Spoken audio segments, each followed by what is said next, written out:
Hello students, last video में हमने nomenclature of alcohol पढ़ा था। ये केमिस्ट्री 11 चैप्टर से एल्कोहल, फिनॉल और ईथर का ये टॉपिक है। नॉमेनक्लेचर ऑफ एल्कोहल, एल्कोहल का नामकरण। आज हम पढ़ेंगे, देखें यहाँ पे लिखा हुआ है इंट्रोडक्शन ऑफ फिनॉल। 3 टॉपिक से बनता है चैप्टर, एल्कोहल, फिनॉल और ईथर। एल्कोहल का सिर्फ नामकरण सीखा था हमने लास्ट वीडियो पर। आज हम फिनॉल और ईथर दोनों का नामकरण इस वीडियो पर सीखते हैं। तो इस प्रकार के वीडियो को और अधिक पाने के लिए हमारे चैनल को आप सब्सक्राइब करें और ऑनलाइन जितनी भी कक्षाओं के मटेरियल्स हैं आप इस ऐसे वीडियो पर आप पा सकते हैं। देखिए यहाँ पर हम चलेंगे इंट्रोडक्शन ऑफ फिनॉल। तो फिनॉल क्या है, कहाँ से बना, कौन से कंपाउंड से बना। ध्यान ये रखिएगा, फिनॉल एक एरोमेटिक कंपाउंड है, एरीन कंपाउंड है, बेंजीन का कंपाउंड है। तो पहले हम बेसिक से बेंजीन क्या है, बेंजीन को सीखते हैं, उसकी स्ट्रक्चर को सीखते हैं। देखें, एक छोटी सी संरचना है यहाँ पर। इस संरचना को कल हमने लास्ट वीडियो पर जो लाइनिंग स्ट्रक्चर स्टडी की थी, ये लाइनिंग स्ट्रक्चर को समझिए क्या है ये। इसको हम ऐसे अगर लिखें तो ये है एथेन। एथेन, इसे हम एथेन कहें, या आप जब 2 कार्बन के बीच में एकल बंध बना देते हैं तो इसे हम एन कहते हैं। तो इसे आप एन भी कहेंगे, एकल बंध। अगर डबल बॉन्ड हो तो उसे हम एन कहते हैं, डबल बॉन्ड। चूंकि ये दोनों नज़दीक हैं, इसको अगर थोड़ा सा दूर रखें, ऐसे स्ट्रक्चर बनाना सीखें। ये तीसरा स्ट्रक्चर, ये भी इन है, और अगर ऐसा बन भी जाता है तो ये भी इन है। इसे हम थोड़ा सा जोड़ने का प्रयास करेंगे। देखें, दोनों बॉन्ड्स को हमने जोड़ दिया है। इसे कहेंगे 1 2 3 4 5 कार्बन पेंटेन। इसका नाम हो जाएगा पेंटेन। इसे हम पेंटेन कहेंगे। और अगर इस स्ट्रक्चर को आगे बढ़ाएं और जोड़ दें तो देखें कुछ इस प्रकार का स्ट्रक्चर प्राप्त होगा और एक साइक्लिक स्ट्रक्चर बनता है। तो इस साइक्लिक स्ट्रक्चर का नाम, साइक्लिक को हम शॉर्ट फॉर्म में साइक्लो कहेंगे। तो ये साइक्लो होगा और कार्बन की काउंटिंग करेंगे तो 6 कार्बन प्राप्त होगा, इसलिए इसका नाम साइक्लोहेक्सेन होगा। तो ध्यान देंगे यहाँ पर, ये हुआ साइक्लोहेक्सेन।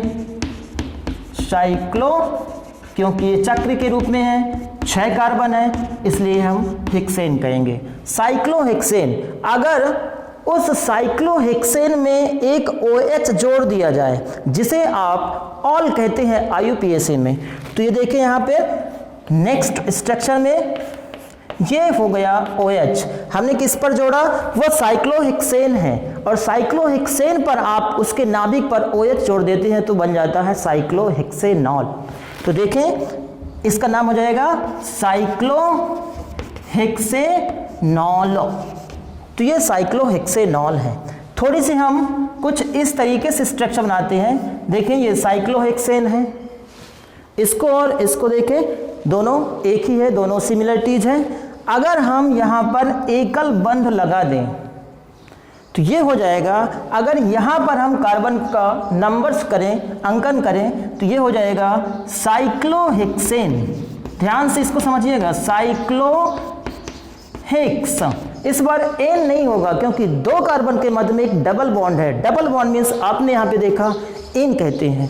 तो पहले कार्बन पर एक डबल बॉन्ड जुड़ा हुआ है, तो ये पहला कार्बन, और डबल बॉन्ड को आप एन कहेंगे। तो इसका नाम हो जाएगा साइक्लोहेक्स-1-एन। साइक्लोहेक्स-1-एन। एक नया स्ट्रक्चर बनाते हैं हम। अच्छा, ये सब सीख क्यों रहे हैं, हमको बनाना है फिनॉल। तो आपको फिनॉल तक पहुंचने के लिए कुछ बेसिक स्ट्रक्चर की आवश्यकता होती है, जिसे हमें सीखना पड़ता है। यहाँ पर देखें, एकल बंध लगा हुआ है, एक और एकल बंध की संख्या बढ़ा देते हैं पर अल्टरनेट, एकांतर क्रम में, एक छोड़कर यहाँ पर आप लगा देंगे। अब आप अंकन शुरू करेंगे तो यहाँ से 1 2 3 4 5 और 6 तक आप नंबरिंग कर सकते हैं, क्योंकि यहाँ पे कार्बन की संख्या कितनी है, 6। देखें आप, डबल बॉन्ड 2 है, शुरू करेंगे हम इसको फिर से। इसका नाम हो जाएगा साइक्लोहेक्स। पहले कार्बन पर डबल बॉन्ड जुड़ा है और तीसरे कार्बन पर डबल बॉन्ड जुड़ा है। 2 कार्बन पर डबल बॉन्ड जुड़े हुए हैं, तो 1 3 जितने जुड़े हैं उसको आप डाई कहेंगे और इन लिख देंगे। डबल बॉन्ड को इन, चूंकि 2 इन है, 2 डबल बॉन्ड है, इसलिए 2 के लिए हम डाई शब्द इस्तेमाल करते हैं। अगर 3 जुड़ जाएगा तो वहां पर, जैसे देखें यहां पर पहला बॉन्ड ये, दूसरा बॉन्ड ये और तीसरा बॉन्ड ये। जरूरी नहीं है कि जैसा मैं बना रहा हूं यहीं से शुरू करना है, आप यहां से भी शुरू कर सकते हैं। ध्यान ये रखना है आपको अल्टरनेट हो, एकांतर क्रम में हो। फिलहाल देखें यहाँ पर 1 2 3 4 5 6 इस प्रकार से आप नंबरिंग कर सकते हैं। क्या नाम हो जाएगा यहाँ पर देखें, साइक्लो चक्र के रूप में है, हेक्स 6 कार्बन, 1 पे एक डबल बॉन्ड दिख रहा है, 3 पे एक डबल बॉन्ड, 5 पर डबल बॉन्ड। जुड़ने के लिए तो 2 नंबर्स के बीच में है, लेकिन हम उन नंबर्स को लिखते हैं, उन अंक को लिखते हैं जो न्यूनतम होते हैं। तो 1 3 5, तो यहाँ पे डैश लगा देंगे। 1 3 5 3, यहाँ पे इन की संख्या कितनी है 3, और 3 के लिए अभी मैंने बताया 3 के लिए ट्राई शब्द लिखते हैं, ट्राई इन। तो इस प्रकार इसका नाम हो जाएगा साइक्लोहेक्स 1 3 5 ट्राई इन। इसी को कहते हैं बेंजीन। यही है आपका बेंजीन। और बेंजीन से एक हाइड्रोजन कम कर दिया जाए, उस हाइड्रोजन की जगह पर OH जोड़ दिया जाए तो बनता है फिनॉल। तो देखें ये स्ट्रक्चर है फिनॉल का, ऐसे बनाएंगे आप, और इस नाभिक से आप एक हाइड्रोजन कम कर देंगे, वहां से जोड़ देंगे OH। क्या नाम हो जाएगा, फिनॉल। और क्या कहते हैं इसको, बेंजेनॉल। दोनों नाम ध्यान रखिएगा, क्या नाम हुआ इसका, फिनॉल और बेंजेनॉल। तो ये है फिनॉल। अब हम फिनॉल के कुछ डेरिवेटिव्स हैं जो कॉम्प्लिकेटेड स्ट्रक्चर हैं, उनको भी और उनका IUPAC नाम सीखेंगे। नेक्स्ट हम फिनॉल से बने हुए कुछ अन्य यौगिकों की संरचना देखते हैं और उसका नामकरण सीखते हैं। देखें यहाँ पर ये फिनॉल, OH जुड़ा हुआ है यहाँ पर, और यहाँ से जुड़ा हुआ है CH3। क्या नाम हो जाएगा इसका, इसको हम आर्थो कहें या फिर अंक दे देंगे 1 2 3 या फिर आर्थो। तो ध्यान देंगे यहाँ पर आर्थो मेथिल फिनॉल, इसका नाम हो जाएगा आर्थो मेथिल फिनॉल, या फिर 2 मेथिल फिनॉल भी लिख सकते हैं, 2 मेथिल फिनॉल। और फिनॉल को एक और नाम से जानते हैं हम, तो इसे हम बेंजेनॉल भी कहेंगे, 2 मेथिल बेंजेनॉल। या फिर आप यदि फिनॉल को OH को प्रतिस्थापी माने और CH3 को मुख्य क्रियात्मक समूह के रूप में माने, तो आर्थो के साथ OH जोड़ देंगे, तो ये आर्थो हाइड्रोक्सी टालुइन भी हो जाएगा, आर्थो हाइड्रोक्सी टालुइन, या फिर 2 हाइड्रोक्सी टालुइन। एक नया स्ट्रक्चर देखते हैं, यहां से OH है और इस बार यहां पर CH3 जुड़ा हुआ है, तो इसका नाम पैरा, इसको आर्थो, इसको मेटा और इसको पैरा। तो इसका नाम हो जाएगा पैरा मेथिल फिनॉल। अगर नंबरिंग करना चाहें 1 2 3 4, तो 4 पोजीशंस जुड़ा हुआ है मेथिल, तो 4 मेथिल फिनॉल या बेंजेनॉल। अगर हम इसको लिखना चाहें तो ये पैरा हाइड्रोक्सी टालुइन भी है, para hydroxy toluene, para hydroxy toluene, और भी नाम बन जाएगा। कुछ और स्ट्रक्चर देखते हैं हम फिनॉल।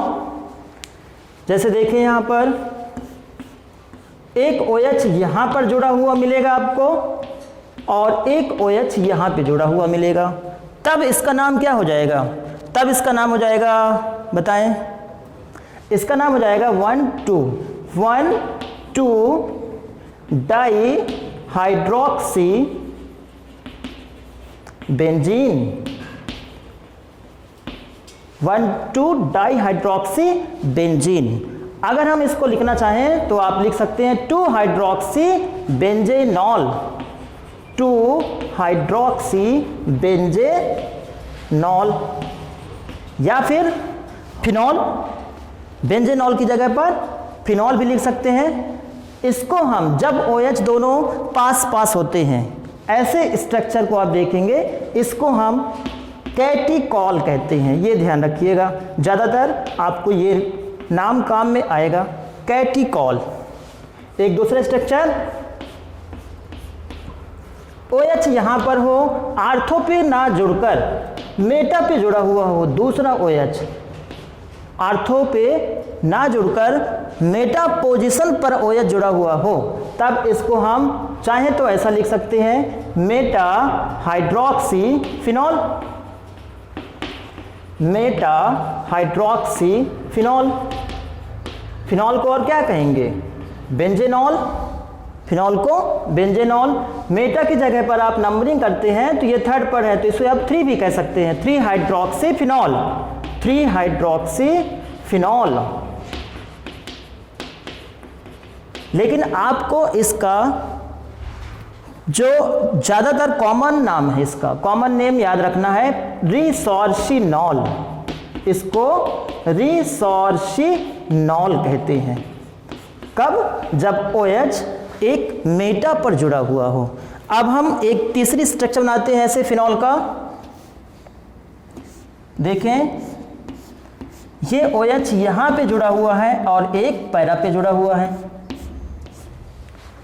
तो पैरा हाइड्रोक्सी फिनॉल या फिर 1,4 डाई हाइड्रोक्सी बेंजीन। तो यहां पर लिख रहा हूं, देखें ध्यान से, 1,4 डाई हाइड्रोक्सी बेंजीन या फिर पैरा हाइड्रोक्सी बेंजेनॉल या फिनॉल, पैरा हाइड्रोक्सी फिनॉल।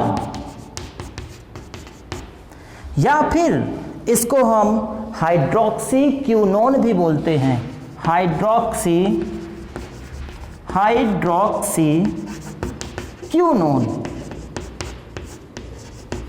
या फिर हम इसको क्यूनॉल भी कहेंगे। ध्यान रखिएगा ये नाम, क्यूनॉल। जब आर्थो पे जुड़ा हो तो कैटिकॉल, जब मेटा पर जुड़ा हो तो रिसोर्सिनॉल, और पैरा पे जुड़ा हो, पैरा पोजीशन पर एक OH जुड़ा हो फिनॉल से, तो इसे कहेंगे हम क्यूनॉल। तो ये क्यूनॉल है। इन स्ट्रक्चर्स को आप बनाएं जल्दी से कॉपी पर। कुछ और संरचनाएं फिनॉल से संबंधित, जब OH की संख्या बढ़कर 3 हो जाती है उस बेंजीन रिंग से। देखें यहाँ पर कुछ इस प्रकार की संरचना भी पूछी जाती है। जैसे यहाँ पे देखें, एक OH जुड़ा हुआ है, एक OH यहाँ से जुड़ा हुआ है और एक OH यहाँ से जुड़ा हुआ है। तब इसका नामकरण कैसे सीखते हैं हम, यहीं से आप नंबरिंग शुरू कर देंगे, 4, 5, 6। तो देखिए जिस जिस नंबर पे जुड़ा है उसको अंक में लिखेंगे आप, 1, 2, 3, 3 जुड़े हुए हैं हाइड्रोक्सी, ट्राई हाइड्रोक्सी बेंजीन, इसका नाम हो जाएगा बेंजीन। और देखें, अगर हम 3 से लें इसको, 3 हाइड्रोक्सी, इसको अभी हमने लास्ट स्ट्रक्चर पर देखा।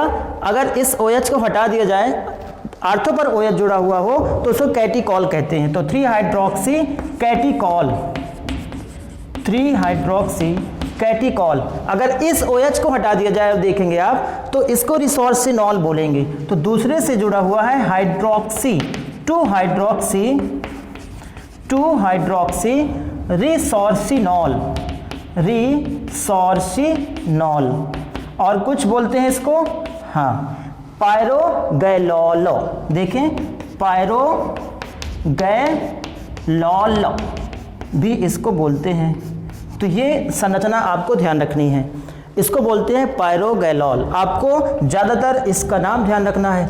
अगला स्ट्रक्चर एक OH यहाँ से जुड़ा हुआ हो और एक OH यहाँ से जुड़ा हुआ हो, मेटा पे ना जुड़कर OH यहाँ पे जुड़ा हुआ हो, तब इसका नाम क्या हो जाएगा?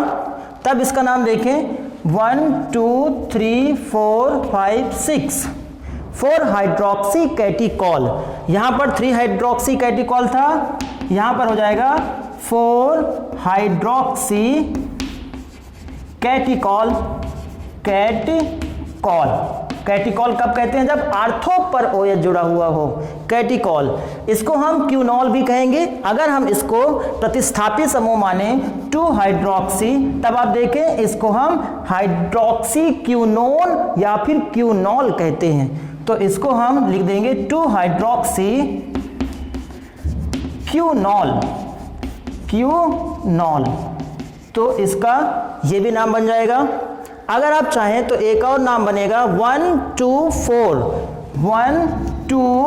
4 try hydroxy benzene. Try hydroxy benzene. तो इस प्रकार की संरचना फिनॉल की बनाई जाती है। एक संरचना और देखते हैं, कुछ एक एक क्रम पे जुड़ा हुआ OH यहाँ पे जुड़ा हुआ है, यहाँ पे OH जुड़ा हुआ है और एक OH यहाँ पे जुड़ा हुआ है। अगर हम इसका नंबरिंग करें यहाँ से 1 2 3 4 5 6, तो इसका नामकरण कैसे सीखेंगे हम? देखें 1 3 5 try hydroxy benzene. Try hydroxy benzene.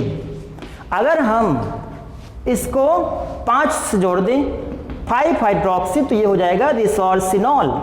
5 hydroxy resorcinol. Resorcinol.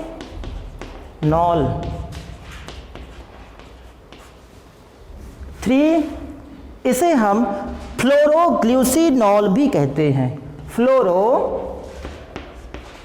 इसे हम फ्लोरोग्ल्यूसिनॉल ऐसा लिखेंगे। देखें फ्लोरोग्ल्यूसिनॉल कौन सा स्ट्रक्चर कहलाएगा? फ्लोरोग्ल्यूसिनॉल।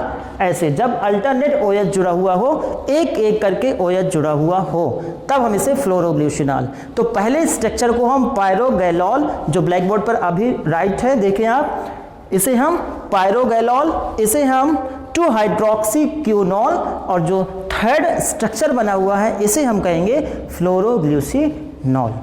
इसके बाद हम ईथर का नॉमेनक्लेचर पढ़ेंगे, बहुत ही सरलतम विधि से पढ़ेंगे। तब तक आप इस वीडियो पर बने रहिए।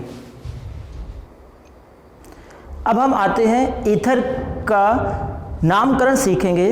जैसे अल्कोहल का नामकरण हमने सीखा, फिनॉल का नामकरण सीखा, ऐसे ही ईथर का नामकरण सीखेंगे।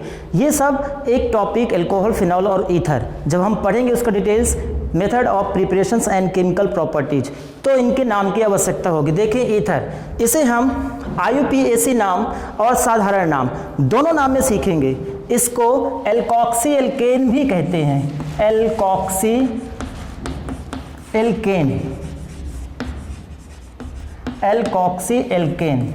Alkoxy alkene.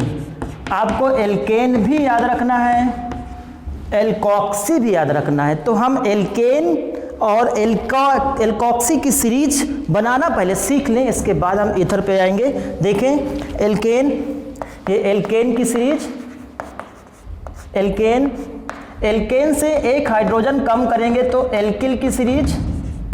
एल्किल जिसे हम R से प्रदर्शित करते हैं, और इसमें हम जोड़ देंगे एक ऑक्सीजन, तो बन जाएगा एल्कोक्सी की सीरीज। एल्कोक्सी ये लिख देते हैं एल्कोक्सी। तो देखें एल्केन, मेथेन, क्या सूत्र है? CH4 ethane, C2H6 propane, C3H8 butane, C4H10 pentane, C5H12 hexane, C6H14 heptane, C7H16 octane. ये एल्केन की सीरीज हुई और एल्केन से जब हम C8H18 ऑक्टेन का सूत्र है, फिर से राइट कर लेंगे आप मेथेन। एल्केन की सीरीज ऐसे ही नोनेन और डेकेन का भी बना पाएंगे। यहाँ पर ध्यान देंगे जो हमको सीखना है, क्या सीखना है हमको, मेथेन या एल्केन से जब हम एक हाइड्रोजन कम कर देते हैं तो बनता है एल्किल। देखें CH3, एक हाइड्रोजन कम कर दिया, क्या बना, मेथिल। सीखिए इसको, एक हाइड्रोजन यहाँ से कम कर देंगे एथेन से तो बन जाएगा एथिल। एक हाइड्रोजन प्रोपेन से कम कर देंगे तो बन जाएगा प्रोपिल। एक हाइड्रोजन ब्यूटेन से कम कर देंगे तो बन जाएगा ब्यूटिल। एक हाइड्रोजन पेंटेन से कम कर देंगे तो बन जाएगा C5H11 पेंटिल।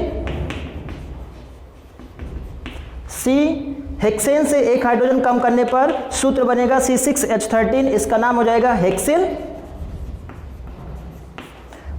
हेप्टेन का सूत्र देखें C7H16, एक हाइड्रोजन कम करने पर सूत्र प्राप्त होगा C7H15 हेप्टिल। ऐसे ही ऑक्टेन से एक हाइड्रोजन कम करने के बाद प्राप्त होगा C8H17 ऑक्टिल। ये क्यों मैंने सिखाया आपको, क्योंकि जब इस एल्किल समूह से एक ऑक्सीजन जोड़ देंगे, लिखा हुआ है एक एल्किल से जो सीरीज प्राप्त हुई है एक ऑक्सीजन जोड़ देंगे तो बनेगा एल्कॉक्सी। कैसे नाम होगा देखें, CH3O, क्या नाम हुआ, मेथॉक्सी, इसका नाम हो जाएगा मेथॉक्सी। अगर हम C2H5 एथिल में O जोड़ दें नाम हो जाएगा एथॉक्सी। अगर हम C3H7 में एक O जोड़ दें क्या नाम हो जाएगा, प्रोपॉक्सी। जब हम IUPAC नामकरण सीखेंगे किसका, ईथर का, तब हमको एल्कॉक्सी सीरीज की आवश्यकता होगी। C4H9 इसमें एक O जोड़ दें क्या नाम हो जाएगा इसका, ब्यूटॉक्सी।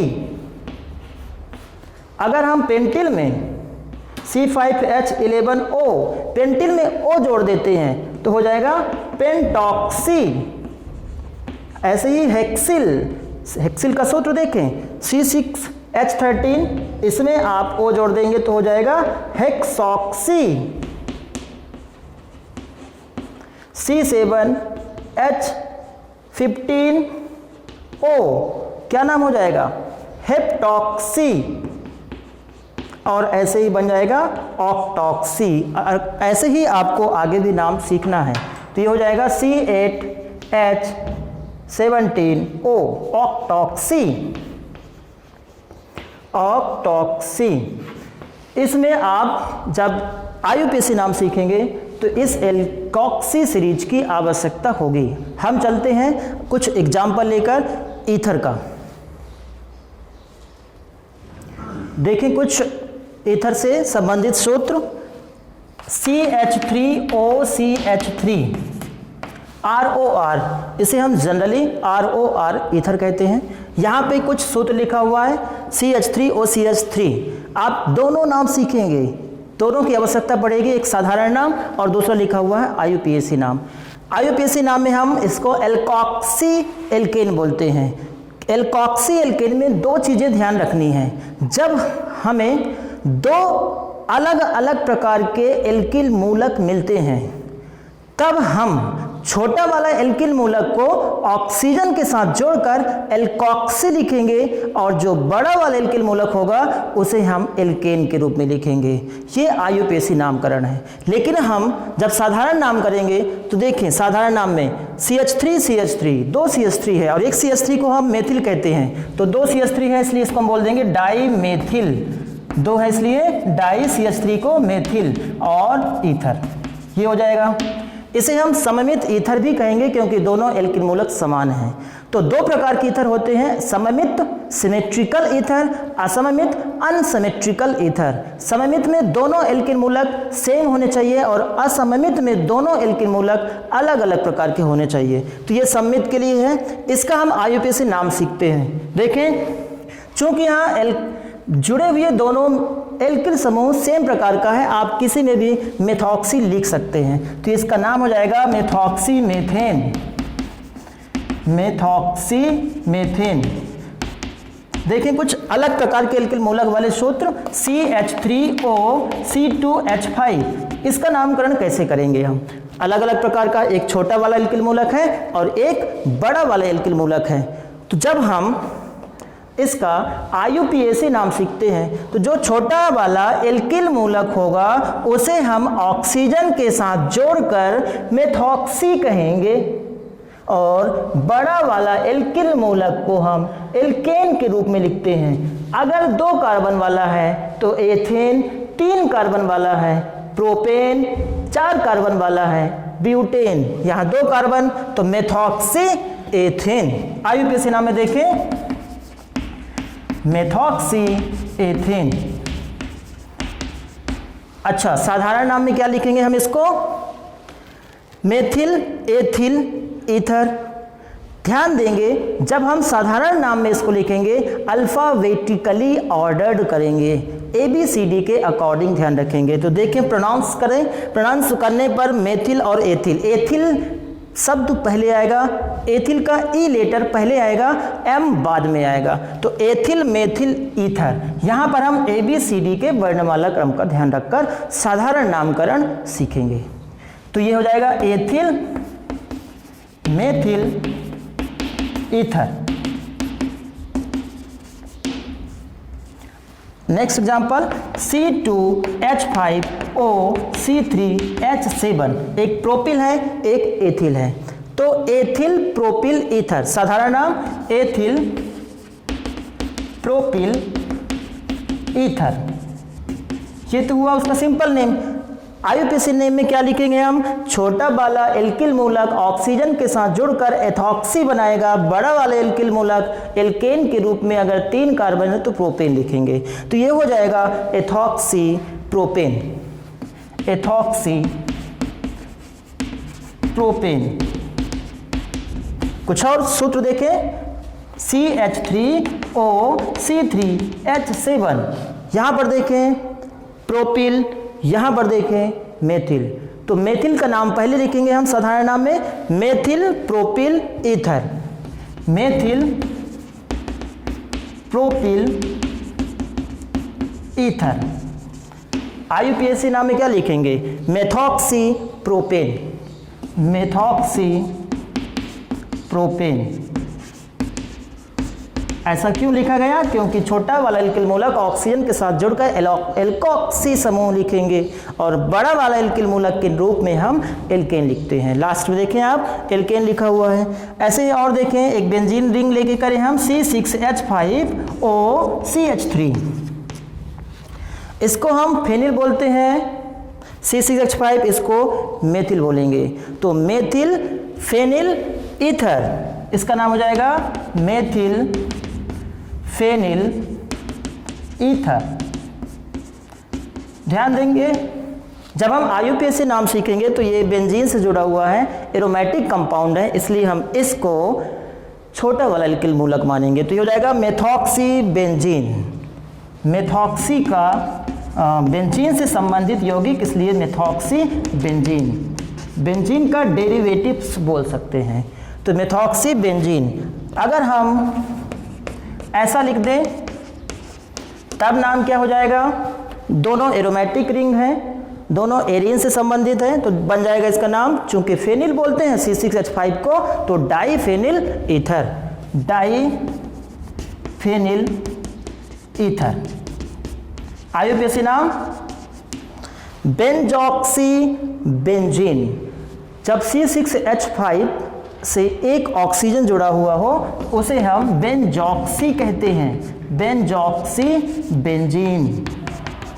तो IUPAC नाम सीथर का हम बहुत ही सरलतम तरीके से सीख सकते हैं। कुछ और एग्जाम्पल देखें, नीचे यहाँ पे लिखा हुआ है किसका लिखें, C3H7O C3H7, एक सममित ईथर है, सिमेट्रिकल ईथर, डाइप्रोपिल ईथर,